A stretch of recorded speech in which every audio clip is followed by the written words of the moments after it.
Maman, j'ai prêté serment. Je l'ai fait à la fin de mon enrôlement.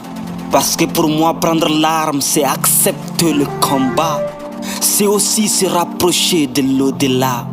Je dirais qu'il faut passer par mon cadavre pour atteindre un civil. Pour ça, je suis resté en sentinelle. Jamais je n'ai fermé l'œil, toujours prêt pour la bataille.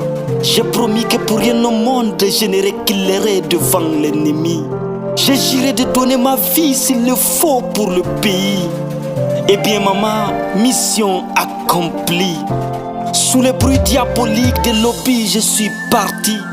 Maman, j'ai pas menti. J'ai rendu l'âme pour le pays. Je sais que c'est dur de te le dire, mais je ne veux pas te voir en pleurs. Prie pour moi et sois fier. Dans ma tenue en héros, je suis parti. C'est ce que j'ai toujours voulu, être un martyr pour ce pays. Ceci est le dernier message silencieux de chaque soldat avant sa mort.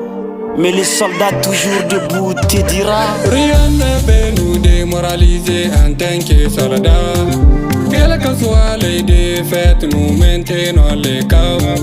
Nous allons vaincre pour la patrie. Nous allons vaincre pour la patrie. Rien ne peut nous démoraliser en tant que soldats. Quelles que soient les défaites, nous maintenons les caps. Nous allons vaincre pour la patrie. Nous allons vaincre pour la patrie. C'est un honneur de bâtir des institutions, mais le plus grand honneur reste le sacrifice militaire. Devant ce sacrifice ultime, même le président s'incline.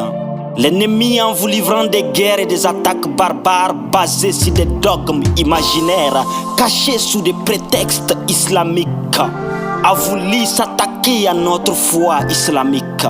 Ils ont voulu nous affaiblir, vous effacer carrément de nos mémoires. Ils ont voulu affaiblir nos terres et semer la terreur dans nos cœurs. Mais ils ont eu tort. Ils n'ont fait que renforcer notre amour à votre égard.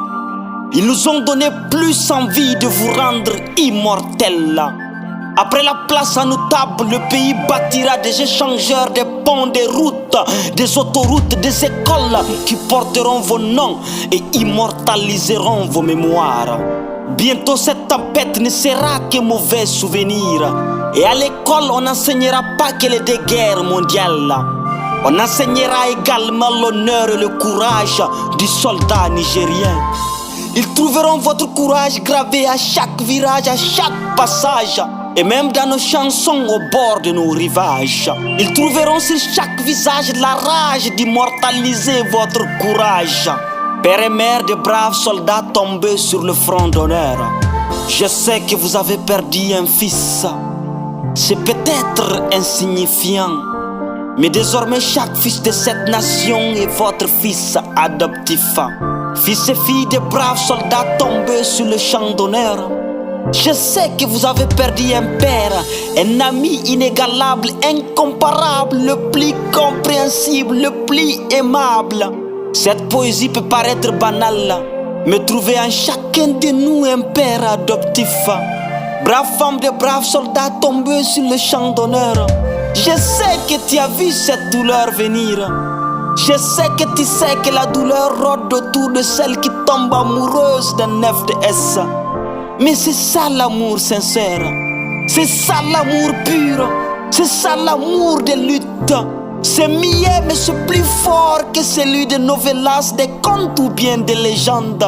On ne vous oubliera pas, braves soldats, et cela se matérialise par le Waqf. Désormais le Waqf sera à vos côtés dans vos lits. C'est notre seule reconnaissance, gardez le cap. Rien ne peut nous démoraliser en tant que soldats. Quelles que soient les défaites, nous maintenons les caps. Nous allons vaincre pour la patrie. Nous allons vaincre pour la patrie. Rien ne peut nous démoraliser en tant que soldats. Quelles que soient les défaites, nous maintenons les caps. Nous allons vaincre